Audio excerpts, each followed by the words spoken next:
Hello, ladies and gentlemen. Welcome back to another episode of Codex After Dark. My name is Tim, and sitting over here is not Jamie. That is Sal. Down below is Tone Falcone. He's in the passenger seat today. And down this way is Dan. And these three fine gentlemen are from Comic Character of the Day, a Facebook group that we all frequent and have a great time with. Guys, how you doing tonight? Doing good. Great. Doing good. Great. Thanks for having us. Oh, Yes. dude, absolutely. Yeah, Absolutely. been looking forward to this. When Jamie is away, we will play. Miss Yeah. you, Jamie. Can't wait for you to get back. Absolutely. Guys, you'll notice Jamie's not here. He's doing birthday stuff this weekend. Much deserved time off. And Jamie, if you're watching, which I'm pretty sure you are, don't text during all of this because my phone's turned off, so I won't see it. But we're going to text each other. That is true. That is absolutely without true.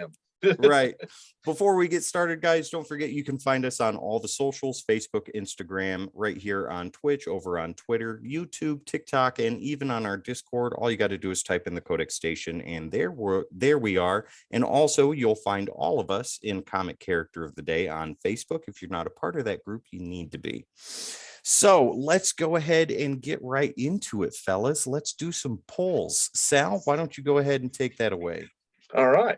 So as I was talking earlier, I usually don't get to my LCS, all that often. It's usually between 4 and 6 weeks. But after last week's major pool and then being back on here, I had to go again today. My guy at the LCS was actually going, "You're back already? What are you doing here?" And I'm like, "I'm here to pick my stuff." So I have a very small pool. Okay. Who was it? John that was there today? What's that? Was it John there today? Yeah, it was John. We go to So- the same shop. Yep. Yeah, we do. Oh, nice. It turns out Nice. after talking with each other on the group that we live Within probably 15 about minutes. 15 minutes away from each other and go to the same comic shop. That's Yeah, amazing. And probably have been for years. And just Oh yeah. Yeah. Talk about that. Wow. Passing each So- other by 10 minutes. Like when Probably they so. say it's a small world, that's the definition of it. Yeah, no kidding. Seriously. All right. All right, So Sal, what do you got? I've not read any of them yet, but I did pick up Venom number 7. Ooh, look at that Okay. cover. Who's the red character? Is that Venom Pool? I have no idea. That's not Venom Pool. I like I said, I'm I've not read it yet, caught but up that's on definitely not Venom at Pool. all.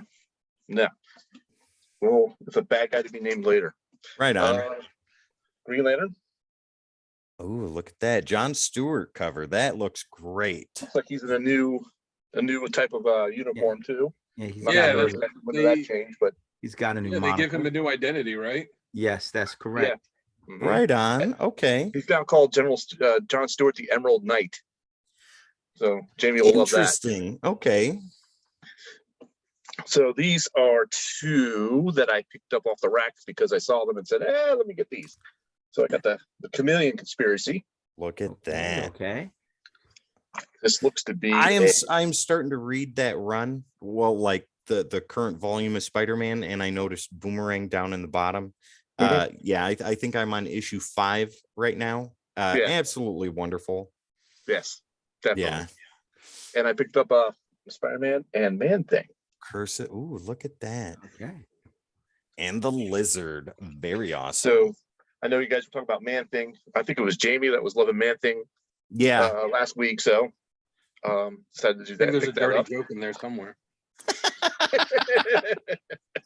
Well, this is after dark anyhow, so please feel free. That is All right. very true. So then I realized that my symbiont of Spider-Man, King in Black, was lacking a couple of issues. And I saw these Ooh, on the look shelf at and picked that. that up. Captain Marvel too. In a recurrent Amazing. theme here. That was a crazy series. I'm Yeah. starting to It get. was like I'm that was an starting- off the wall mini series. Mhm. Sal, I'm starting to get the idea that you like Spider-Man. Just a little bit. Just a little. Is it apparent in the background as well? So then I picked up the other issue. Look at that. What is that guy's name? Ulok or Ulick. something like Ulick. Right. I was Yeah. close. Yeah. Mhm. And this was X-Men Secret Secret House of X. Yeah. Did Yeah, wasn't anybody that- pick up X-Men 92? I almost did, but I didn't. Wasn't that X-Men? That's the one that all the characters that didn't get voted onto the main team, they just made a separate team, right? Yeah, yeah, that's what it is. I Yeah. don't know if I got that yet. Has that come out? When did that come out? I stayed away from the whole X-Men 92 theme. I think Oh. 92 came out this past Yeah, week. it was this week. It's Not Yeah. number It's 92, like the but House X-Men of 92. X, Okay. 92. Yeah, House of 92. That's right. Okay. Okay. A lot of So- people said it was really good, though. I've heard about that, but I've not picked it up. Okay. I do like Maro here. Nice. She's always a Yeah. badass character where she's just breaking the bones out of her body. This neck. I need a weapon. Give me a. Yeah. And then my last one is X-Men number 10. Oh, It's look got- at that. Very nice. Very nice. Okay. Well, let me That's go my ahead pool and for this week. let me show you my mail call this week. It's not much. It's only 6 issues, 2, 3, 4, 5. But I was on the hunt for like Robin. You have Robin 2, Robin 3, and then Robin Volume 2. I'm working on trying to get everything from Volume 1 to the end of Volume 2. And I've got a fair portion of some of it, but not a lot of it. So I was able to get Robin 3 issues 2 through 5 because I have issue 1 and issue 6 already. So here we go with Robin 3 number 2. This is the direct edition cover, not the special edition. So this is like what the poster would be if you got it in the direct. And then here's Robin 3 number 3, Cry of the Huntress. Mhm. Yeah, I remember when this series came out back in the day, and it had the lenticular covers Yeah. Wasn't uh, it Robin 2 that had the little holograms on the cover? with the Yep. Joker. Yes. Yep. Yeah, Yeah, there were like Joker's 2 or 3. wild. Robin 2, the Joker's wild. I Yeah. think Yeah, there were Yeah. like 2 or 3 different covers for each issue, and they all had the little hologram. Yep. They And do. you even got the hologram cards too. Yeah, that yeah, came yeah, with the yeah. direct ones. Yeah. So I got 2 more for you. Here's Robin 3 number 4. And who's doing the artwork for this? Tom Lyle. Was that one still in the bag? Was that one still in the bag? This one's the direct. Oh, yeah, this gotcha. isn't. Yeah, I didn't get any of them with the bag, but I did get a poster with Okay. the collection that I got in issue number 5. And that is Okay. again without the poster, but that's the lenticular. And this is the poster I got. So it's the cover for Robin number 3. Oh, nice. Nice. Nice. Yeah. Yeah. I So have the number 4 with the bag. do you? Mm-hmm. Nice. So Do yeah, you a have little. do you have the Red Robin series too?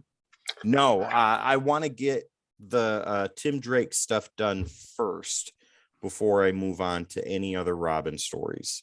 Well, no, Tim Drake was the. Well, Red yeah, Robin. yeah, I know, but I want to do Oh, like okay. volume 1 and then 2 and Gotcha. 3. And You want to then walk volume through them 2. progressively as a Yeah. character. Exactly. Right. You see where he Exactly. grows to. Before Yeah, that's he a great gets to approach. Red Robin. Oh yeah, absolutely.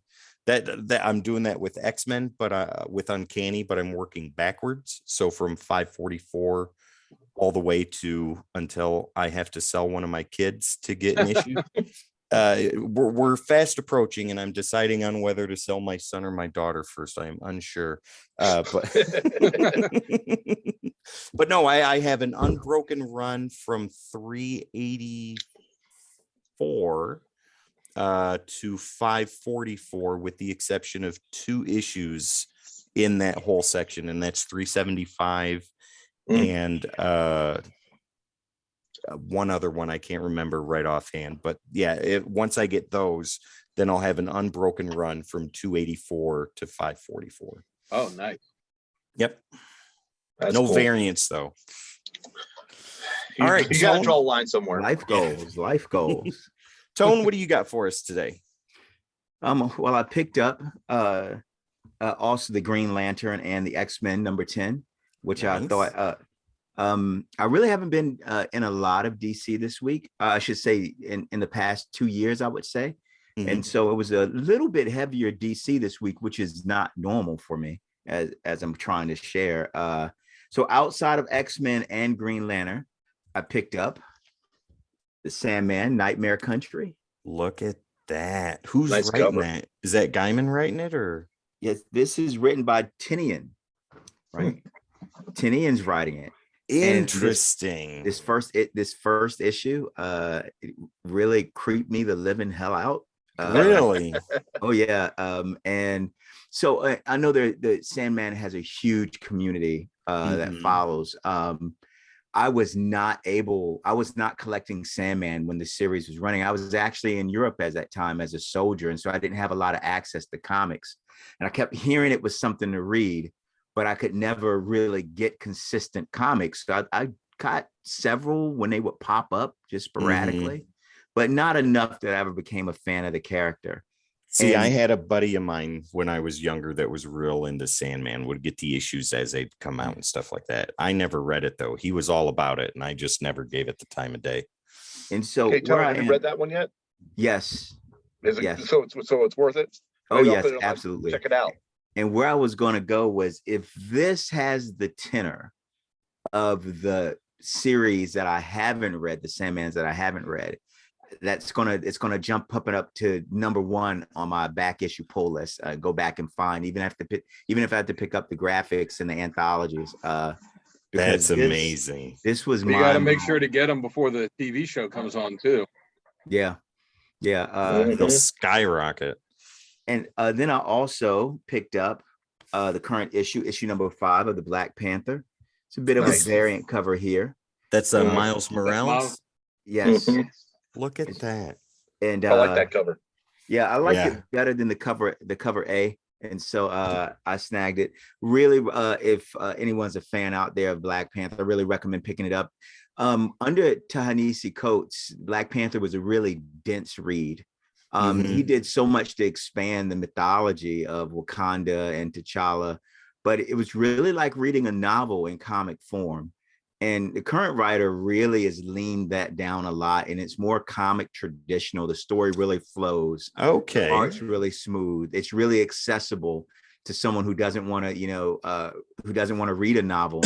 They kind of want to get in and get out of the book. It's like we were talking about before, Tone, where some people like the meat heavy comic stories, and then other people just want the lights and the Action. spectacle. Yeah. Exactly. To me, maybe this analogy is horrible, but there's a difference between classic Star Wars and classic Star Trek, right? That's very true. Yeah. And I always felt like Star Wars was always about the big light show, the kind of action, the humor, the things going on. And Star Trek was always about the philosophical questions of right and wrong. We can talk about Star Trek now instead of anything else today, gentlemen. That's what we're going to talk about. And I feel like that's that very much is kind of the same thing here. Do you prefer your comics meaty? And I love it. Oh, that's my beating heart right there. That is the original Enterprise refit, not A, B, C, or D, but that's from Star Trek 3. That's Star Trek 3, The Search for Spock. That's the opening scene when they're coming back, right? Real quick, Tone, I have a poster of the Enterprise right in front of me. Like, that's what I look at every day when I work, is Enterprise. So okay, sorry, anyways, go ahead. No, you're great. And so if you're a person who just understand that transitions happen in Black Panther from a writing perspective, it's not a very heavy written book, and I think and it moves along at a much brisker pace now. Nice. And so I think that's going to help it. I picked up Batman Shadow War, issue #2. Ooh, okay. And I got that one. I know everyone's waiting for Chip Zdarsky to pick up Batman in a few months and start running with it. I want to see his run, but I'm really also just loving the past year and a half to 2 years of Batman. And I didn't think the Shadow War was going to amount to much. Let me see if I can get this in here a little bit so people can see the cover. That looks awesome. But I utterly love this book, and I got to tell you, in the book, there's some interaction between Bruce and Talia. And as a partner for Bruce, I've always loved Talia more than Selena. I always love the tension between "you're my husband, I don't care what you say," and even the demon's head saying, "Hey, I could whack him out, but he's the only guy that I really see has the potential to take over my empire." And so some of that starts to factor in this book. Damien's just like, mom and dad need to get together. Come on, yeah. let's make it happen. I'm just loving it. I'm sitting here just thinking, I mean, the kind of sleazy guy in me, he says Talia or Selena. Well, one's murderous. They're both right? wrong for you, but Right. which one is the least amount wrong? It's so right. One's such a bad girl, right? Right. Well, it's not just those two. They've also kind of linked him to Wonder Woman at times in the past. And I mean, he doesn't get around seemingly as much as Nightwing does, but Wonder it's like Woman's all the those- kind of all girl those ones in the Bat family get around. Wonder Woman's the girl you bring home to mom. Catwoman is the girl you sneak in your bedroom window. Talia just comes in and says, "Where's Bruce?" And so Talia is the girl you Tell him jump meet in her me Mustang. outside. Yeah, you jump in her Mustang and you guys roll off. You ride on the backseat of her motorcycle. Yeah, exactly. You set your house on fire, then when you come out, she's like, "I was waiting for you." Mom, this is Talia. Talia, this is mom. And then my last book. I was gonna say, what's the DC second part of that? The Batman. What's the second part of the storyline? Because it's crossing over with Deathstroke and Robin too, isn't it? Leading into it is. Death of Justice League. Well, this part 2 really focused on the interaction between Bruce and Talia as Deathstroke's assassins come for them, right? Deathstroke, and you kind of see what's happening on the Deathstroke side of things. That you get some of that. And just for those who haven't read it out there, I'm trying not to give too heavy spoilers here. That you see kind of what's happening on the Deathstroke side of things and his perception on the events that have led to this conflict. Mm-hmm. But Deathstroke is nothing. He's nothing if not reactive and many times proactive. Like to get ahead of problems. That means violence. So be it. And Tone, do you think they're leading up to a justification of what Deathstroke is eventually going to do after the Justice League is gone? Is that what they're trying to build there, you think? Hard to say right now. It's really hard to say. They made a big change in issue 1, part 1 of this from Ra's al Ghul. And Ra's al Ghul. Now I'm gonna go a little bit further into a spoiler here for viewers and watchers, just because this book is a month old now, so you've had time to pick it up. I will take the headset off. I know what you're gonna say, and if it's what I think it is, they already said what it was when they announced the storyline. No, got it. So basically, with Ra's al Ghul deciding to take a different approach and say he's going to be open and transparent with the world. And he's going to give the world an opportunity to do better. He's realizing his way is wrong. And to me, that should have major second and third order repercussions, right? Absolutely. And so now I don't know if that's going to, I haven't read the spin into the Death of the Justice League. I don't know if that's going to cascade into it. The way DC has been handling continuity lately, I would not be surprised if it does. But yeah, that's what that currently is. Dan, does that fit where what you were about, what you read? Yeah, I read the one shot. What was it, the Shadow War Alpha or whatever they called it, and then the Batman one. But I know it's going to cross over with the Deathstroke Inc. book. I think Robin. What it sounds like to me. It crosses over with a few of them, and I can't remember which part is next. Well, we're gonna get into this a little more later tonight, so keep that thought a stewing. Yeah. And then my last pull for this week was the Flashpoint Beyond comic. Is that good? I got that. Yes, I actually was not going to touch this at all, and I'm glad I picked it up. This is actually, if it wasn't for the Sandman book, this would be my book of the week. Really? Okay. Yes. Yeah, it was good.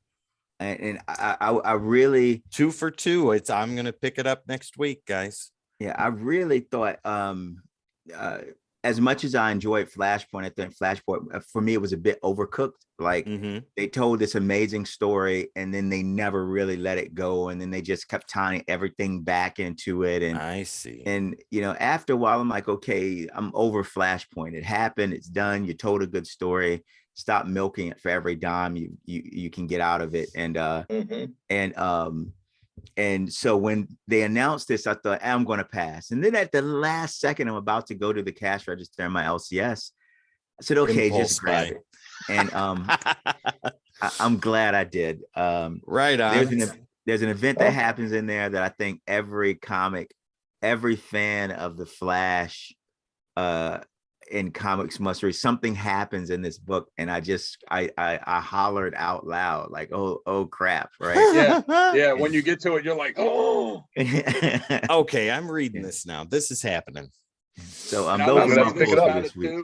I don't think it's really a spoiler, but one thing that I thought was really cool on it was in the one scene where there's like the chalkboard that's got all the clues written on it, that really took me back to when Jeff Johns, who wrote this, was doing the stuff for not New 52, but when they did like the 52 series and all that stuff. Oh, and Countdown?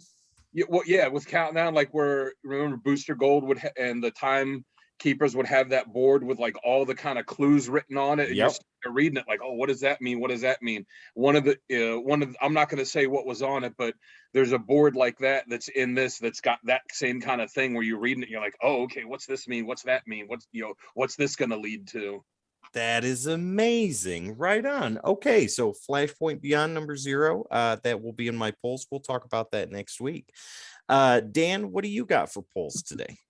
Well, I got the Flashpoint one, so I won't put that up. I got this one from my AWA Upshot. Hit me. All this right. Is I like that all the stuff they do. It's all pretty much like 5-issue miniseries that they put out so far, and it's like a wide gamut of stuff. It's superhero stuff. It's sci-fi. Like this, it's nothing I normally would have picked up, but they had a 5 or 6 page preview in the back of another one of their books I was reading, and it just seemed like this crazy premise of, it's basically about this. She's not really a dominatrix. She's not really like a prostitute. She is a woman that goes and guys pay basically to like slap her around. Wow. Hit her, Okay. slap her, or whatever, and the more they pay, the more they can do. There's a name for that, but I don't know what it is. Yeah, I don't remember, but Consensual abuse. I don't know. In the first issue, she goes to her, this is the second issue. In her first issue, she goes to this one regular client she has. The guy gets killed, and he's got this like bag of diamonds, and she grabs it and flees. And now there's these mobsters after her. And it's just such a crazy premise. And after reading the first issue, I was like, wow, the artwork's good. The story's actually pretty good. So, I find myself reading a lot more independent stuff the past couple years than I ever did before. Do you feel that you're getting better stories for your money out of independent books versus the big two or even the big three? I feel like there's a lot more freedom they have with telling the story, because as much as I love Captain America and Batman and all that stuff, it is what it is. Like the independent stuff, a lot of it is miniseries. So they'll just come out and be like, all right, here's our 5 issues or our 10 issues or whatever. Here's the story. It's done. We're going on. I mean, there's ongoing ones, like Stillwater and Something's Killing the Children, all that. That's great. But I like that they have these stories. Even those bigger ones, like Something is Killing the Children and House of Slaughter, they have a definite ending in mind, though. So those aren't going to run for 300 issues. Yeah, but it seems you can't read it like if you're reading Batman and go like, oh, okay, well, he's going to survive whatever because he's Batman. Right. Like reading it, and what, they might kill this person off, in the next issue. Who knows? But there's a wider variety of stuff too. Even with the AWA, there's Fight Girls that Frank Cho did, which was kind of a Hunger Games type of thing. There's Knighted, which they're doing, which is kind of this like Batman kind of riff, where it's like if some normal average schmo had to become Batman, and and there's like horror books and all kinds of different stuff. So I find a lot, that there's a lot more well-known creators doing more stuff with it now than there have been, which also is another one I got, which is the new issue of Noctera. Yeah. Jamie would love to talk to you about that. Which is this is a really cool book. And really quick, Dan, before you move on, I'd just like to take a moment to kind of piggyback on something you said, which is simply one of the things I'm loving right now is not just the independent scene, but the fact that the marquee artists at the writers at the big companies are actually working in the independent scene also. So they're not just tied into whatever they're doing under their contract with a Marvel or a DC. They'll suddenly, you'll see them break and do X over here with Uphold or with Boom or with Image, and they tell their story and then they go back. And I love it because you get to see that talent dispersed across the industry now.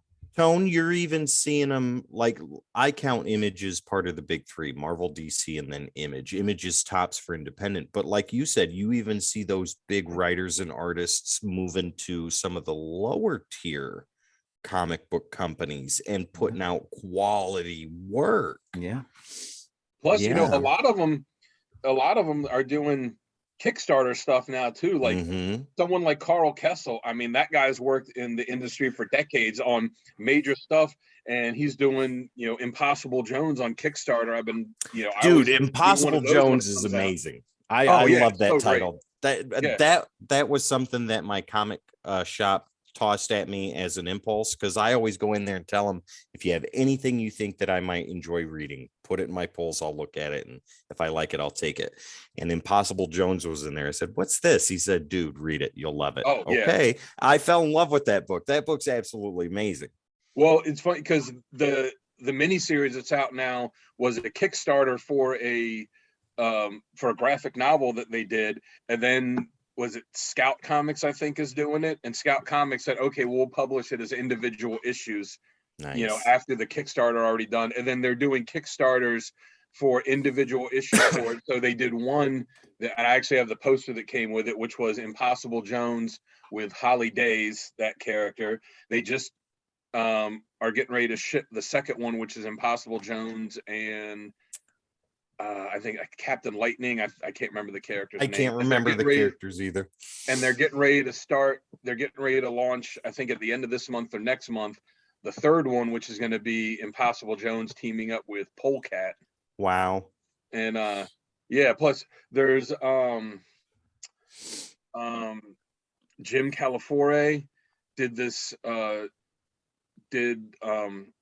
something on Kickstarter where he did 2 graphic novels. The first one already was finished, shipped out, and then the second one, the campaign's ended, but he's still working on finishing it up, about this guy who's turns out when his brother dies, he finds out his father is this demon lord in hell, and his older brother was supposed to succeed him, but since he's dead, now he's gonna be the successor. And it's like horror, but it's really funny too when he's walking down the street and these demons that he can see now are just coming up to him and be like, oh, hello, master, and what can I do for you? And he's like, what the hell is going on?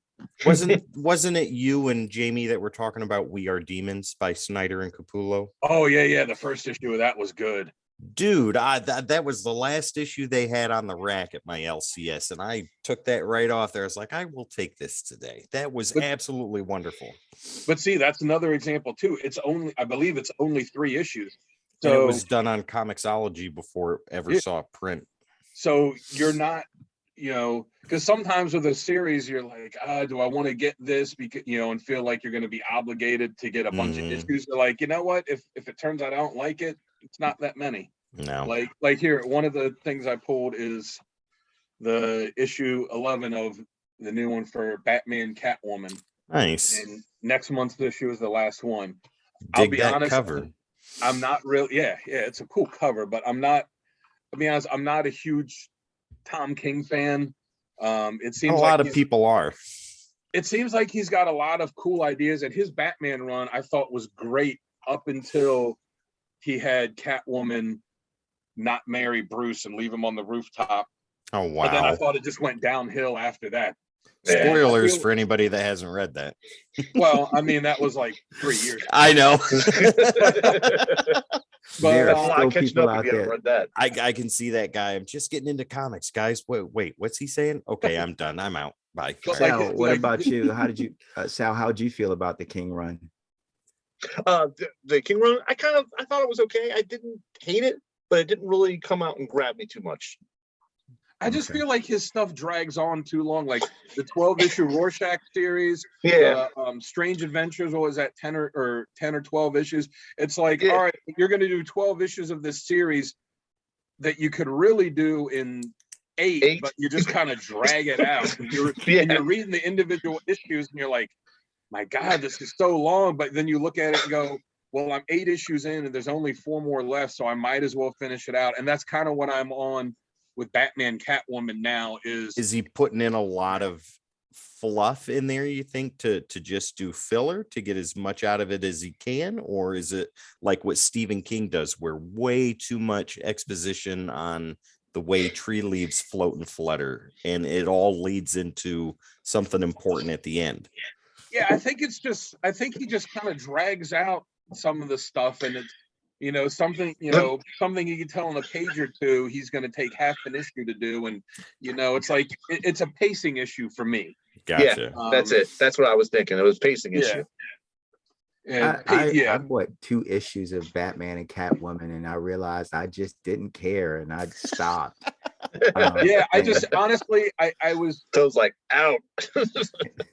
honestly, I was just getting it because it was decent to start, and it, but yeah, it just got to the point where I was like, all right, well, I'm halfway through, I might as well finish it out. And after Rorschach and Heroes in Crisis, and really after Strange Adventures, I'm like, all right, I'm not going to get burned by Tom King again. Like, I'm done. I'm not picking up Human Target. I'm just I wanted to read Strange Adventures. Again.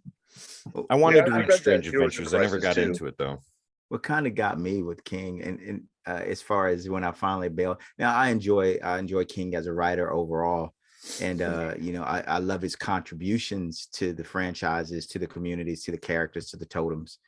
That particular book, we had gone through his Batman run, and they're in the Selena leaves Bruce at the rooftop, which I did not like for the build up. Me I neither. didn't like that at all.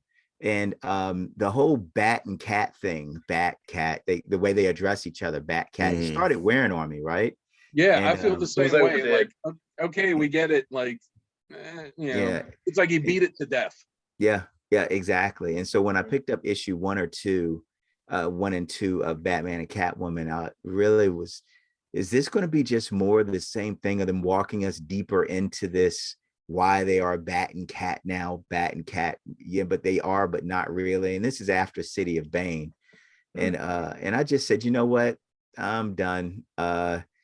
And that underpinning that, which you've all already heard me say numerous times, is I'm very frustrated with DC's heavy-handed approach to Batman, period. Yeah. In the past 3 years. If The it's not 50 titles that are out, and then 1 Superman, and exactly. Well, DC came out of the pandemic. Remember when everything shut down, and they came out of it, and Marvel, I think, was okay. We're going to have a whole lot of different stuff, but we're really going to push X-Men to get our company through. And DC was, we're not going to have a lot of stuff. We're going to give you 5 different Batman books every week, and you go and look at the shelf, and you'll see Detective, all I or see is Batman, or Batman. Nightwing, or Robin, or a miniseries, or Catwoman. Like, it literally every week you'll see 3, 4, 5 different Batman series, and like, Batman's my favorite character next to Captain America, but it's too much. It's too much stuff. Oversaturation. Yeah, it's like the 90s with Punisher and Wolverine and Ghost Rider. Yeah, Punisher, Wolverine, and Cable were in every book. Or Spider-Man. Spider-Man had like 3 monthly books or 4 monthly books, plus Unlimited, which was quarterly, plus miniseries, plus like anytime they needed a sales boost on book, it's like, oh, nobody's buying Darkhawk. Oh, drop Spider-Man in there. Yeah, From one panel. People don't care about New Warriors anymore. Drop Scarlet Spider in there. Yeah. Yep. That's Marvel's approach. Drop a big name into anything to make it give it a sales boost. Well, one thing that annoys I was gonna say one thing that I do get annoyed with on this Batman Catwoman thing is each issue flashes back and forth between between like present day and the future, with Catwoman and Batman's, like, it's not really spoiling because it's like right in there in the first issue. After Batman has died, they're older and they've got married and they have this girl that takes over for him. And, after Batman dies, and then it's, all of them when they're older and she's doing it now. And it jumps back and forth, but there's not really any clear way to no segue between the two. To segue between it. Like, it's not like, okay, the present stuff is this color palette and the future stuff is this color palette, or like, two different art styles or page to page. Like, really, even in this issue, it's the first panel on the page is present day, and then the next two panels are the future. But there's nothing, but you're reading it and you're halfway through and you're like, oh, okay, this is the future one now, not the present. And it just jumps back and forth like that. And it's like, this is just annoying. That's bananas. Guys, we could talk about Batman all night, but I really want to get into, Dan, once you finish with your polls. Oh, yeah, I just got one more. Okay, go ahead and do that. And then I really want to get into the topic of cardboard versus plastic. Yeah. So my last one is issue 1 and Carter. 2 of Captain Carter, which I know issue 1 came out last month. My buddy had texted me. He's like, oh, did you get this? And I said, no. And he was saying, oh, you should get it. It's pretty cool. So when the second issue came out this week, they had one copy of issue 1 left on the shelf. So I picked up both. And, so far it's interesting. I don't know if it's a mini series or probably, I would assume, or ongoing, which is something that kind of annoys me with some of the companies now, is they don't really let you know what it's going to be. But so far it's been interesting. It's follows kind of what, not exactly how she was in What If, but basically she got the serum instead of Rogers. She gets frozen, so she goes through all the stuff. She gets frozen in ice. They find her in the present day, unthaw, and then, it's her, kind of figuring out the modern day. And she's not working with S.H.I.E.L.D. She's in the UK, so she's working with this organization, Strike, which was part of S.H.I.E.L.D., and now they're not. And, it's her and Betsy Braddock, who, at least Psylocke. So far in the first 2 issues, is not Psylocke. She's just Betsy Braddock. If there's one thing I've noticed about Marvel, though, is they give characters big pushes before we see them on the silver screen. Yeah, she's supposed to be in the new Doctor Strange. So. Oh yeah. But and then the tease for the 3rd issue is that because she mentions a lot in the book. In the first 2 issues, she mentions the Howling Commandos. She mentions Howard Stark, and the tease for the 3rd issue is that Tony Stark's going to show up. They tease something in it when they're trying to get her to basically become a superhero again. She's hesitant. Yeah. They're like, oh, the Americans have all these superheroes. They got this Fantastic Five, and then Hydra shows up, and it kind of makes her go, okay, well, I got to jump back in. So I'm anxious to see really how it goes with with this alternate reality, like what other characters they have her interact with and how they differ from the main MCU. But yeah, so far the first 2 issues have been pretty fun. The artwork is, it's decent, the story's decent. So I'm interested to see where it goes. And Nice. Captain America is my favorite character, and I really like her in the movies. The way Haley Atwell portrayed her. I'm still disappointed there was no season 3 of her TV show, because it leaves it on a cliffhanger, and then it's just nope, all gone. Well, okay, gentlemen, let's go ahead and move along to our first major topic of the day. And Jamie, if you're watching, which I know you are because you've been hitting in the chat, this birthday present right here is for you, buddy. I just want you to see it right there. That's gonna get Jamie right. So, okay, Sal, Dan, Tone, let's go ahead and talk about something that we were talking about a little earlier this week, and that is cardboard. Tim's fired. There it is, right in the chat.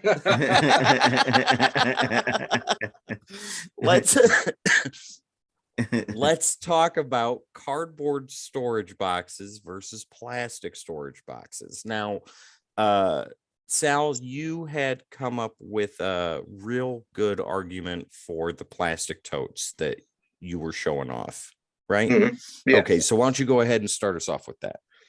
Okay, so in my collection, I've got probably about 70-ish boxes, short boxes in my collection.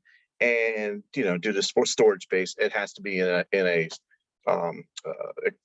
storage facility, right? Mhm. And which is underground, sealed in a bunker, got 2 guards outside, 2 guards inside. So but what I've noticed is I've got Sorry. these suckers stacked about 7 high on Okay. top of each other. And I'm looking at these bottom boxes, and I could feel their pain right now. Yeah. So Yeah. when I first saw these suckers, Mhm. yep, there we go. These guys, I just took a chance and I bought like 5 of them. And they build together pretty well, and they're pretty damn sturdy. The thing I really like about them is that they're notched on the top, and you can actually stack another one into it, so it kind of locks in place. So now I can stack 6 of these, 6 high, and not have a fear of these collapsing. Now, granted, they're not completely sealed, because it just depends on how well you can clip them together. But they are pretty sturdy. The only thing I really don't like about them is their handles are kind of small. With the cardboard boxes, you can actually get your hands into the box if you don't have it jammed full, and you can actually pick it up. But it's enough to get from here to a cart to somewhere else. But so those plastic totes are about short box size, right? Correct. So actually slightly bigger, I want to say. Oh, okay. So what I've been doing is, as I get these boxes in, I buy them off of Amazon or BCW in a quantity of 5, because it gives you the free shipping, and it turns out to be pretty cheap per box. Mhm. And what I do is I bring like 2 or 3 boxes home from the storage unit, put together these guys, and I start transferring them in. And then of course I'm double checking my my CLZ app and making sure I got them in there, because I'm anal, And what I've noticed is 1 short box of the plastic bin is definitely 1 short box plus maybe about 1/8 of another short box. That's not bad. Okay. That's actually pretty cool. So it's not bad, and that's not even jammed. I could jam more into it if I could, but I don't. Do like they only jamming make too much. one size of those, or do they make like a long box for the plastic ones too? That's a good question. I know they make a slab version box. I don't think they make a long box version of it. I would have to look that up. I'll take a look at that. I've never seen one, but a long one. No, I've never seen a long box version of it. So, Sal, what would be the difference in cost between the 2 boxes? Between a standard short box and a plastic short box? Like $15, isn't it? Yeah, so it's going to be a lot. It's going to be a lot, because you get the small boxes. I'm sorry, the short boxes cardboard for maybe about $6 to $7, maybe roughly a little bit cheaper if you buy them in a more of a bulk situation. These 5 of these boxes off of Amazon was $132, so it's a little bit more pricey. I'm gonna send you a screenshot in the chat, fellas, so that way you can see. Dan, the answer to your question is yes, they do. There you go. But I'm advocate against long boxes. I will not ever do a long box. I had one, and that was it. And as soon as I tried to move that sucker one time, I'm like, nope, we're going right to short boxes. I don't care if it's like 50 more short boxes. I don't care. Wow, the plastic long box is $50 for one. Those are BCW too, just the same as them shorts. So I got one. I don't know if it makes a difference. I can show you one that's together right now, but I don't know if you'll really see the effect on it or get any value added to seeing it built. I don't know. If you guys want to see it, I can show it to you if you wanted to. Yeah, please. All right. Yeah, absolutely. So Dan, and while ahead, Sal Tom. is showing that to us, Dan, while Sal is showing that to us, Dan, I'm assuming you're on the other side of this equation, on the cardboard side right now. Well, see, I can see you've got the ones where it's the cardboard box that kind of slides in the box. Like I can tell your labeling looks a lot nicer than mine. On mine, I just put Post-it notes on the end of each box and write on there what's in it, because frequently, as I'm you know, as I'm buying, you know, like say like working on filling out my run of Avengers, you know, and you go to the comic show or whatever, and you get a stack of like 20 issues and you're bagging them, boarding them and putting them in there. Like, all right, I got to move some stuff out of this box to another so I can just easily just write on another post-it note. But yeah, I've got the cardboard boxes. It's, you know, the plastic boxes when I was a kid starting out collecting comics. You know, I just write on the side of my boxes. there was, see, my buddy does that, but I was like, you know, what happens when you want to put something different in the box or Cross it out. that's why I said, like, I can just pull a post-it note off and It looks like your one. 5-year-old was drawn on your box. Why is your box like that, Tim? Don't worry about that, guys. Just look at what's Sal, inside. But Sal, looks like you're ready. You got that box ready to oh show. yeah, let's just, Yep. So here's the box fully built. Let me back up a little bit. Maybe this is better. Nice. Nice. Here's the top. It's kind of like a computer hard drive. What's that? Yeah. I said it looks like a computer hard drive. Look at how That's- deep that's that pretty box sexy. goes, though. Yeah. So it actually like flips open. Okay. Okay. It then it's reminds got- me, if any of you guys have worked in retail, it reminds the me of totes. one of those totes you would So get That's off exactly of a what I truck. thought of. Yep. And if you can see that, Like it's the like a moving little totes. locking, a slide lock mechanism that Yeah. locks the lid down. Nice. Okay. And Then Sal, sorry, one if you more. don't mind me asking, what was the cost for one of those? So these are the ones I bought off of Amazon. There was 5 boxes for 132. You want to do the math? Yeah, I'll do it real quick. It seems like it would be worth it for that. It just depends on what you want to really want to spend. I mean, It's Yeah, some people don't want to do it. per box. So Yeah. you're paying more, but you're kind of buying longevity, right? Yeah. Yeah. It's gonna be Right. stability, structure, and longevity is what you're buying with that. Mhm. Then Dan, on the other side, yeah, the labeling of these boxes back here, I went from the standard short box cardboard to the drawer boxes because they were a bit more sturdy. But if you notice, they're on actual racks back there. The boxes aren't stacked on top of each Yeah. other.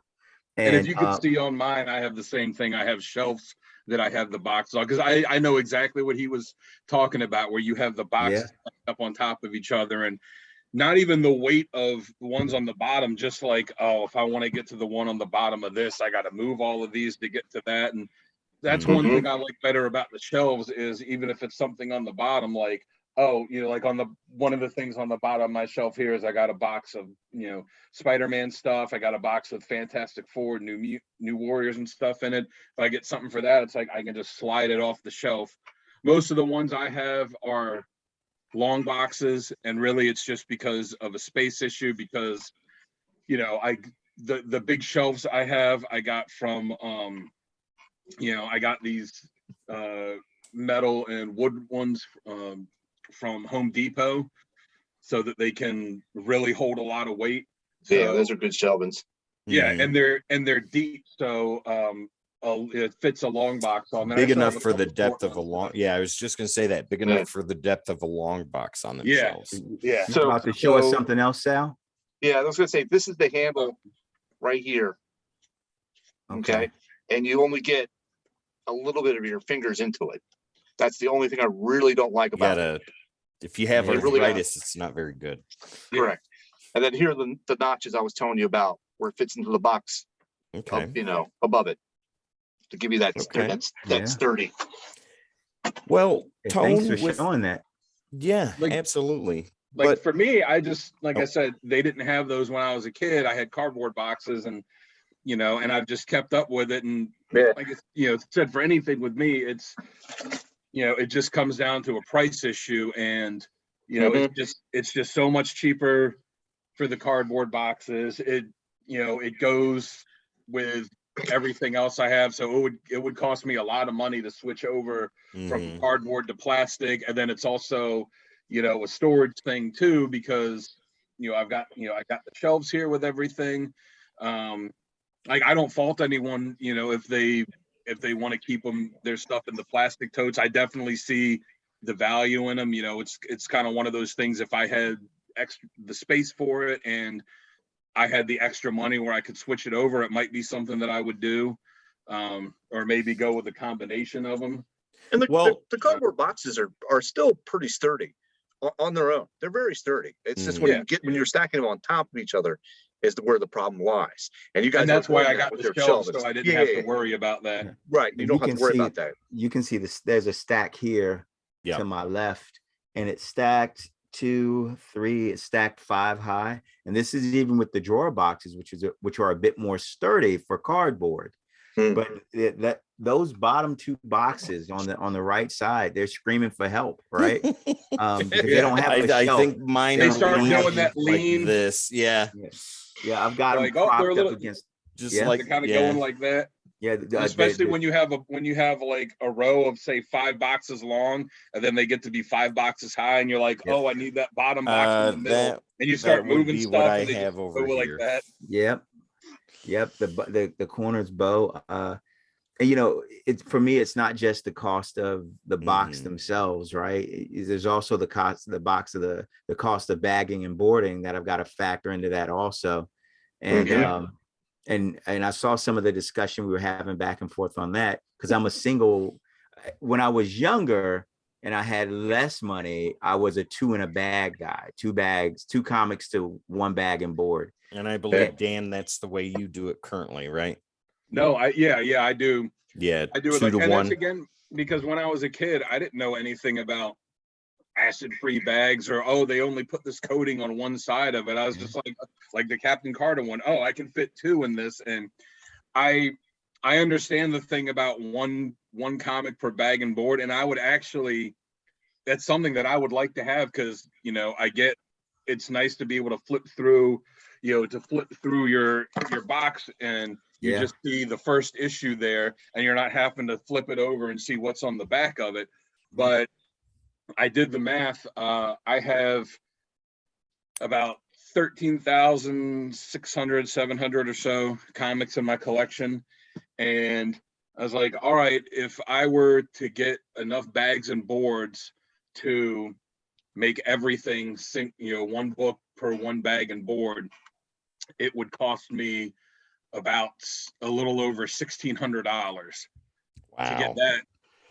Plus, you also factor in, I would have to buy more boxes, because you just see a stack of, if you just take a stack of bags and, of 100 bags and 100 boards, it's, it's like this thick. So you have to figure it's going to be that much more space that's in each box. So you're going to have more boxes. So then, I don't have a lot of room left on my shelf. I got enough room on a shelf for 1 more box, and I could switch a couple of the short boxes over to long ones. But it's just one of those, and I don't even mind taking the time of, oh, I got to open up all these and switch them out, because for me, it's like, oh, cool. I get to spend a whole lot of time going through my collection issue by issue again and nerding out, be like, oh, I remember that book. That was such a great storyline. For me, it's just a price thing of, I'd like to be able to do this, but, $1,600 plus is a lot of money to drop just to get some bags and boards, plus the amount of time it would take to put all of those boards in bags and tape them shut. Well, gentlemen, we got about a half hour left, and I want to get into the other topic that we have. But before we do, Tone, go ahead and finish your thought that we kind of cut you off in the middle of, and then we'll get we'll get a final decision on how everybody feels about it before we move on to Moon Knight. Okay, you guys were basically making all the thoughts for me. I'm in a bit of a transition, kind of like where the traditional classic boxes just weren't enough for me, and I would love the stability of plastic. There's a cost that comes to that, right? And that's not a cost I'm willing to absorb just yet. And these drawer boxes are kind of right in the middle. I get a bit more stability, right? But it's also clear that in the long term, I'm going to have to come up with another solution. Eventually. And the long term might be 10 years, might be 15 years, but for right now, it's made it more manageable. The bags, they were a problem. I think to Dan's point, I didn't know anything about acid-free boards and bags back then, and me moving around the world with my collection, a piece here, a piece there. when I got them all back together in about 2012 or 2020, whichever year it was, when I got my entire collection in one When the spot. boxes started showing up section by section. When my wife finally got to see my full collection, right, in all of its glory and grandeur. 3 He's boxes. like, oh my that's God, enough. what am I getting into? Yeah, exactly. Sounds like my wife. And so, but the books were in such bad shape because even though they were in bags, right, even though they had most of them had boards in them, it was just poor quality. And it made me really start focusing on rebagging. So systematically going through my collection and absorbing that cost across years. For every time I bought bags and boards for what my current collection, my current purchases, every few months I would buy an extra pack of bags and boards and go through an old box. And I'm going to get this one box. And so I'm still not through with that. And it's been years, but I'm still working that. So the points that you guys are making. I've done the same. I had to rebag in my entire long box of Valiant comics from the original iteration of Valiant, because when I was moving all the stuff and I looked at them, I was like, these bags are all old and yellowed and gross, and I got to make these look better. When you go buy an older collection or something like that and you see those bags and it just makes you go, oh. And I don't know where they are. I actually kept them. It was actually, in a way, it was horrible, but simultaneously pretty cool. I was pulling boards out of bags and comics where the ink from the comic had imprinted into the board. Oh, because they just sat there so long. And so I'm cringing and crying for my comic, but I'm looking at the board like, hey, this is cool. I might put this up on the wall. And but that was the only point that I was trying to get. I know we got to move forward for time, and that was all I was trying to say. So Tim, go ahead and move us on into the next topic here. Well, I was going to say real quick too. You could save the old, the bags when they get yellowed and gross, you kind of got to throw them out. But the old boards, you might not want to use them for books anymore, but you can still save them to use for other stuff. Like if you're artistic in any way, sometimes I'll take the boards and I'll draw on them. Write stuff on them, and actually, I use the old boards as dividers in my collections for for when, because I organize my collection in the past. It's really bad now, but I organize them like the title and then the annuals after. So I have a divider between like the section to for the annuals and the series type of situation. Yeah. See, when I did that with magic cards, I would take the lands and fold them in half and use those to divide by colors in my different boxes and stuff. But as far as this conversation goes, I think we could do this all night, literally. And I think it's safe to say that, Sal, you're pretty heavy on them plastic totes. I am. I understand where everybody's coming from on this, but for me, this is my best situation to just change them out slowly. Tone, I think it's safe to say that the pull-out boxes, the cabinet boxes that you have are the way to go for you. And Dan, you and I are long box heavy at the moment, so I'm pretty impressionable. Those plastic boxes are sexy, right? I may end up having one in a couple weeks. You should see some of the stuff people come up with on Etsy, where they make these like beautiful wooden cabinets with pull-out drawers. Oh, I know. I've seen people use filing cabinets for it, and I'm like, I actually did filing cabinets when I was younger.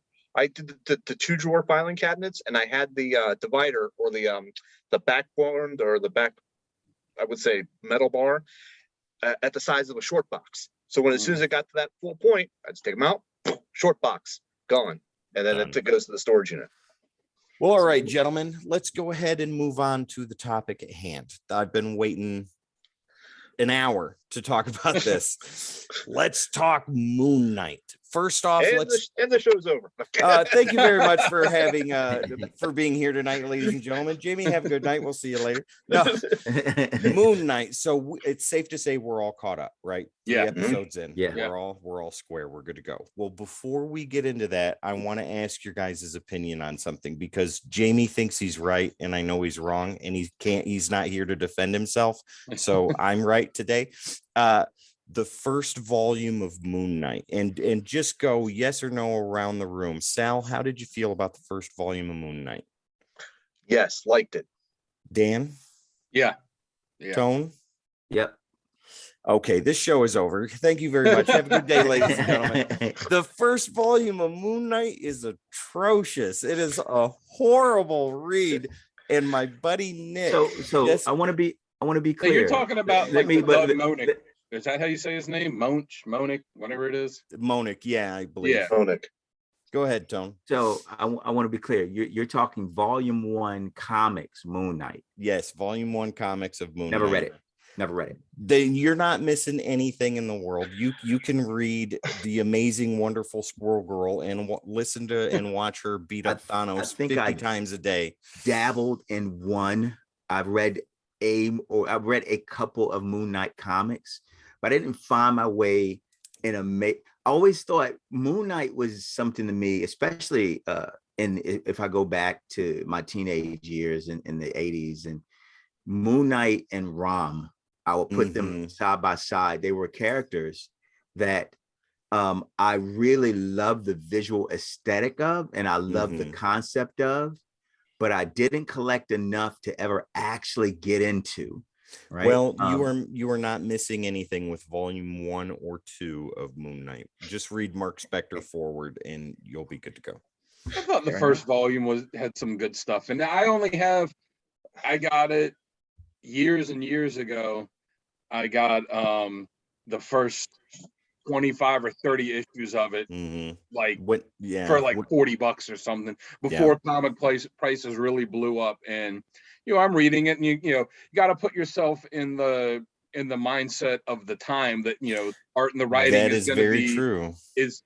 Especially the dialogue, it's not going to be as good as what it is now. But reading it, and especially like when Bill Sienkiewicz got, and again, I don't even know if I'm pronouncing his name right, but we know who you're talking about though, so it's okay. But like when he got on and started, and I'm not a huge fan of his, but of his like New Mutant stuff, but his stuff on Moon Knight I thought really fit it. There was some pretty cool stories on there. Now, yeah, you're right. It did get better as the series progressed, when it delved more into, Jake Lockley and Stephen Grant and Mark Spector. It's not just, it's not like how Batman has Matches Malone, which is just a fake identity he uses to infiltrate, which is what Moon Knight was at first. At first, as it dove, made it more of, this is not just different names he uses for undercover work, but he's Looney Tunes. We'll see, he's schizophrenic and has these different personalities, and it definitely got better over time. Like with the first volume, it seemed like they had a great concept, right? With the different personalities, and they weren't even personalities then; they were just alter egos. And they dove into each one, and each issue, Jake Lockley got time, Stephen Grant got time, Spector got time, and Moon Knight got time. So there were 4, and you had Frenchie, and you were building up the relationship between him and Spector and Crowley and and Midnight Man and all that stuff. But I think that with like the concept that they had and what they wanted to do with a really grounded Marvel character that I think was deeper in the ground than Daredevil was, like this was the dude that fought the Switchblade drug dealers and all of that stuff, while Daredevil swinging, beating up Kingpin and Elektra and Bullseye. Moon Knight was below that. I just think they lost track of what they were trying to do, and it became a really big mess through that whole run. Well, remember, they changed it. They changed his origin a lot when they started that series from what it was when they introduced him, and he was, fighting Werewolf by Night, and it was the one shadow group that like hired him as a mercenary and gave him the suit and did all that. And then they changed it when they did the series, and like, oh no, he was already this guy, but then he fooled them into thinking that this, and it was kind of convoluted, but you could tell they were trying to do something like, all right, we have a different idea for what we want to do with this. It was as much a mess as his personalities. Yeah. Okay, so all right, so let's move on from there and let's get to the show, right? So how are you guys feeling about the show right now? We're 3 episodes in. Jamie was sold on episode 2. I was sold on episode 1. What about the rest of you guys? I really like it. I know I see people complaining about online, there's the snarky comments, or someone on a message board will go, oh, I'm still waiting for him to do a real Moon Knight series or this or that. But I feel That like makes me roll my eyes harder than my daughter does when I me tell her too. to quiet down. I feel like people need to realize that when you're translating something from one medium to another, there's changes that have to be made. There's something that looks cool in a comic, or that works in a comic, that's not going to work in a movie. Same thing as a comic to a video game, or a novel to a movie. Like, there's just stuff that works in one medium that won't be as good in the other one. It has to be changed. I feel like as long as they stay true to the core of the characters, it will work. And in the comics, it's not really something where he like looks in a mirror and he talks to other personality. It just kind of switches back and forth. But staying true to the character, and showing that in the show, I feel like is really a cool way, especially the first episode when it's Grant, and he's kind of like doesn't know what's going on, and you see Spectre come out, and kind of at the end, and then when he suits up at the very end. I love the fact that we as collectors and readers are used to Spectre being the primary personality, but in the show they immediately started off with Grant, and I thought that was really awesome. Sal, how do you feel about the show? I like the show. I like how it's going. I like the pace of it, and it kind of matches the pace of all the other Disney shows, I should say, the Marvel episode, episodes have been going on. They start you off kind of slow. They start you off kind of confused, like what the hell's going on? I don't understand this guy. But all of a sudden, it starts to gain a little bit of traction. Starts to make sense. Yeah, it's almost like the snowball effect. So by like episode 3 we're on now, I'm completely hooked in. It's Wednesday morning, I get up early and I watch the show before work. It's just like, me too. It's just like I gotta do it. So let me go back to what kind of a point which you guys would make with the comics. I understand where you're coming from with that it was atrocious, or not really atrocious, but it was really for the era that was written in. I never really collected it because I was not into the supernatural stuff that much when I was collecting. I was more into the standard hero, Spider-Man, Superman, Batman type of, that genre. So he didn't portray himself as that hero to me that I needed to collect. Okay, so that's what kind of where I came from that. But for the show, like I said, I think it's the snowball effect. I'm fully in. Okay, Tone, why don't you go ahead and give us some wisdom here? How do you feel about it? Oh, I utterly love it. And for people who are, it's always amazing to me for what comic characters and what comic heroes represent. As a community, we can be so cynical and so acidic, sometimes so toxic, and so unaccepting of any measure of any level of change. And to kind of draw a line through popularity, Adam Levine was lead singer from Maroon 5, right? And they sell millions of records. He tours around the world, but he talks about the transition to being on The Voice. There's a difference between radio famous and television famous, and he wasn't prepared for television famous, right?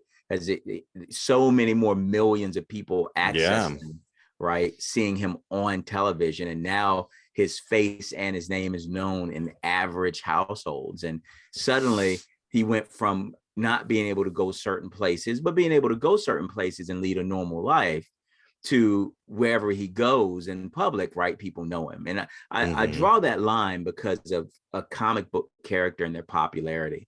So if I'm sitting and I'm writing the MCU and I'm bringing in characters, I know that this character may or may not be popular within the comic world, but I'm about to expose them to the millions, if not tens of millions or hundreds of millions of fans in the world that are watching these that are watching this cinematic effort we're building.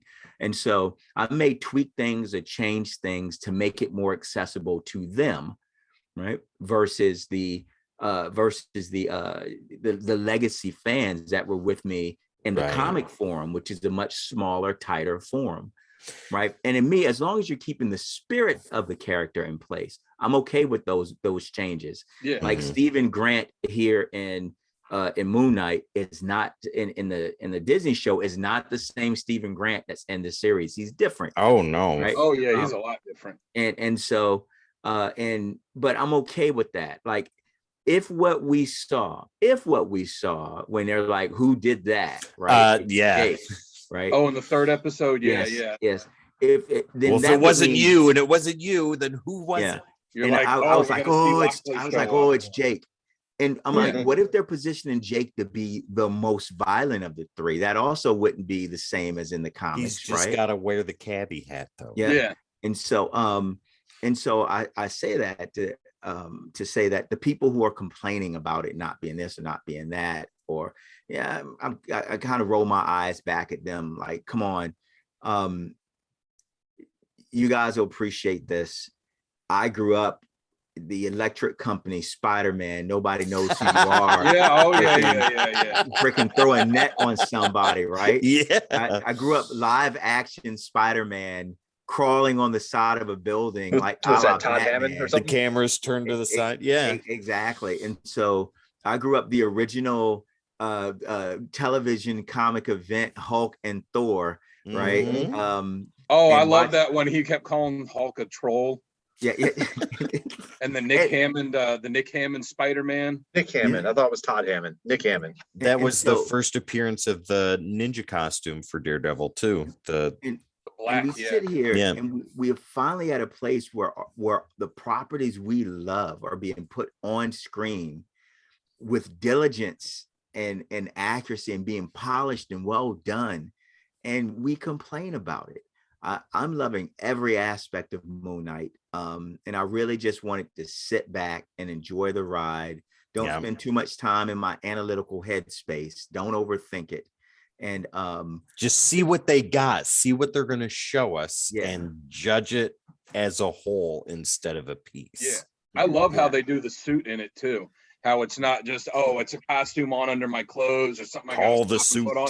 It's like mummy wrappings that kind of come on them, and they say, it's the was it like the traditional armor of Khonshu, which I never knew how to. I've been mispronouncing that name for 20 years. Now I'm like, Khonshu, okay. For the record, Jamie, but how the suit wraps around him like that, and then and even the Mr. Knight is completely different than in the comic, because when he tells Steven, like, you put on the suit, and then he just kind of imagines like the Mr. Knight suit, like, well, you said a suit. It's like, it's way different than it is in the comic, but it's cool. And then in the third episode, when Steven's in control, it's Mr. Knight, and then when Mark's in control, it's the Moon Knight suit. So if they do Jake Lockley, it's like, well, is there going to be another suit for Lockley? Is it going to be like when they had Moon Knight with like the golden the like bracelets, armbands, like the big golden thing here? Like, are they going to do something different with that too? Yeah, for the record, Jamie shared he does not like the suit. No, he does not at all. It's too close to Venom, right? See, I've heard people say that. And what's funny is, Moon Knight's main adversary in the comics is Bushman, Raoul Bushman, but they didn't do him in the series, and they said they didn't do him in the series because they felt like he was too close to Bushman from Luke Cage. What's his name's character from Black Raven? Killmonger, Eric Killmonger. Yeah, Killmonger. They were like, it's too similar to Killmonger. So if we do that in this, for all these people that don't know about these pre-existing characters, they're just going to look at it and be like, that's a carbon black guy copy. That's a mercenary that's from here. It's just a rip off of this. So I'm hoping that if they do a second season or something, that they'll introduce him in the future. Okay. And I don't think Jamie's point about it being more venomous costume is not too accurate, because you could say the same thing for Iron Man's armor, with the nanites coming around his the face mask and everything like that, and how his armor rebuilt itself as he needed to, or came out with the sword, Or Spider-Man's suit. Well, I think it's safe to say that if we talk about the maturation, what was written in the 60s, the 70s, the 80s, and the 90s, I mean, just to be it doesn't make practical sense now. Like Spider-Man running around town, webbing clothes to different buildings and backpacks, right? I hope nobody steals this. It's Let me great web for my me as a camera onto this teenager. chimney. Yeah, it's great for me as a teenager, but as an adult, I'm like, Yeah. that doesn't quite work. And so seeing Moon Knight have to do the proverbial, let me run into the phone booth, and then no more phone booths. Let me run into the phone booth and change into my Moon Knight outfit. Phone booth. Right. Well, I mean, in the first Superman movie with Christopher Reeves, they even did that play on because he went. Yeah, he went to the phone booth and it was just one of them half open ones. And he's like, what? No, okay, I'll go to the door. And then someone kind of comes to the realization, wait a minute, he's Superman. Like, why do we have to show him change? Right. Like, he really has the ability to move at super speed. There's no need to go through a changing sequence with Superman. And finally they figure that out, right? Somewhere in the 70s. And he right? just remember how they did the parody of that in The Tick when The Tick first started? And they had like the Superman kind of character, and every time he tried to go into action, he would try and like go into a phone booth to change, and some old lady would be in there, be like, "Get out of here! I'm making a call." Or he'd like try to go into a closet or a bathroom stall. Somebody like, "Get out of here! I'm using this." He'd be like, "Oh, I can't do anything." Well, all right, let me the Iron Man. go ahead, Tom. And even the Iron Man, if we go through the entire 80s, right, the 70s and the 80s, and Iron Man is really Tony Stark's bodyguard, and he carries it in a briefcase. And he's carrying the armor in a briefcase, and they would occasionally show the briefcase open with the little gauntlets inside of a briefcase, and I'm like, come on, man. Even as a teenager, I'm like, that makes no sense, right? Well, let me ask you guys this before we go ahead and wrap this up. With the series that's going on so far, the Disney Plus series, and what we've seen, do you think that they are leading us into Latveria? I don't. Sal, Dan, go ahead. Oh, I was gonna say I've seen people speculate that, but me personally, I don't think so. I mean, apparently there's supposed to be some big twist in episode 4. I know that Midnight Man's supposed to show up, I think, in episode 4. But I don't know. Also Oscar Isaac only signed on to do this one season. I think the way he's doing it, I think the way he's doing it though is he wants to see how it is before. Yeah, he's not committing to 10 years. He's like, I'll commit to this, and then if it does at this point, then I will commit to something else. But it's I'm only gonna do this, and we'll see how it turns out. Yeah. But I don't know, but then again, they did mention, drop Madripoor in the last episode, just like they did in, they mentioned that just like they did in Falcon and Winter Soldier. So, maybe they'll drop the hint of that. I don't really think so, because I find it hard to believe that Dr. Doom would let this cult leader into his country his history and just let him like, oh, I'm just going to judge these people and kill off, these ones that don't, that don't meet up this standard. I just find that hard to believe that Doom would do that. I guess unless they're doing it where he hasn't taken power yet. Well, Sal, what do you think? I honestly, I don't see it leading into Latveria with this series. Maybe eventually. What I actually honestly think they're doing with the Disney series is they're taking a whole bunch of characters, some more well-known than others, but they're giving them a little bit more backstory, a little bit more history, and a little bit more, like Tone said, exposure. So then down the road, 5, 6, 7 years, these characters are going to start popping up in the actual movies now. As, oh yeah, he was in a series back a couple of years ago. I liked him, that type of thing. And they're going to fit that into a puzzle that's going to lead to other bigger things. So I think the biggest, I'll say, dam break that we're going to see is Doctor Strange 2: The Multiverse of Madness. I think there we're going to find out where they're going to go and how these characters are going to come in. Okay. And I think that, something comes down the road from that. Tone, what do you think? I think that I have not seen anything that makes me think they are going to use this as a method to introduce Latveria. Okay. And I think that that's I really believe that now that we know that Marvel has the rights back to the Fantastic Four, I think the people's minds are spinning on ways they could get the X-Men and the Fantastic Four introduced. But I don't think Marvel has really begun to lay that groundwork yet in any substantive way. Okay.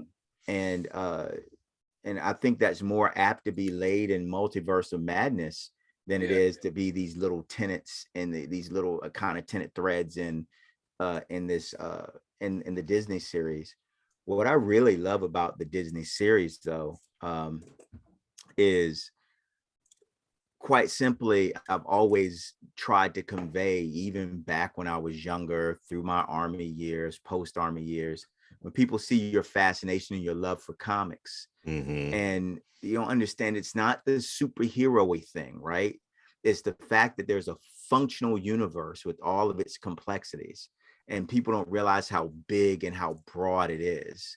And Marvel in particular, I think, did a better job of making their characters far more organic and relatable than DC does, right?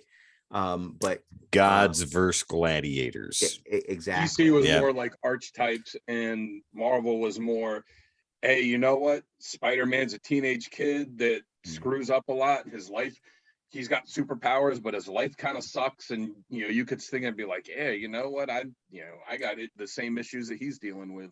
Yeah, and so what people are starting to see now is that you strip the Avengers away. They've seen the big superhero-y thing now for a decade. And what we're starting to get are these real, I hope these kind of very earth-toned, right? Fractured characters that are or they're regular characters leading fractured lives. And I feel like that's what Marvel, if you look at what they did in with Wanda, you see a fractured character and WandaVision leading a fractured life. Well, I mean, the same thing in Falcon and the Winter Soldier too. Exactly. And so I love that that's the approach that they're taking here. That's what I see with the Disney series, and I hope it continues so people can see these things, see this universe for more than just kind of heroes in tights as the casual fans tend to recognize it as, because I think it's these earth tones and these characters that we come to love, right? So those are my thoughts. Right on. Well, gentlemen, I think that is a perfect place to put this to bed, to tuck it in and call it a night.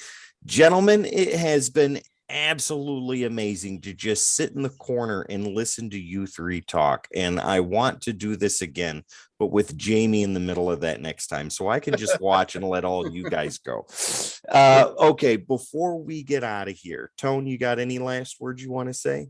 Oh, no last thoughts. And once again, thank you for having us here, and I hope anyone watching takes the opportunity to drop into the our Facebook group. Dan does a great job moderating. We've got a light crew there that light crew. We got a crew that keeps it light, keeps it enjoyable, keeps it fun. It's not a hostile, antagonistic, toxic group. Hostility is called pretty quick. Yeah, that's something that we, that when Kevin started the group, and then he made me an admin fairly early, something that we had talked about, that one thing we liked is it doesn't have all this antagonism that's in some of the other groups. And granted, this group's a few hundred people as opposed to, a few thousand, because it's not been around as long as some of the other groups, even though we're growing. But you don't have the people that are going on there and just dropping comments and insulting people because, oh, your opinion is different than mine, so I'm just going to insult you and call you names. That it's just, we could have conversations and back and forth where it's, oh, I disagree with you because of this, and the next person could say, okay, I see where you come from, this is what I think, and have like a good actual back and forth on there. I think that would get chopped pretty quick because of how close knit everybody is in there, even from the new people coming in to people like us that have been there for a while. We're very welcoming to new people. We love to bring them in and talk and see what they're into, and Kevin putting up the pictures of the day, and Dan, you doing your recommendations and readings and things like that. Guys, it's absolutely a fun time. If you want a good place to go and talk about the things that we love and we talk about here on a weekly basis, several times a week, Comic Character of the Day is a place to go. So before we get out of here, Dan, Sal, you got anything you want to say? Just this was a lot of fun. I don't really get a chance to talk comics that much.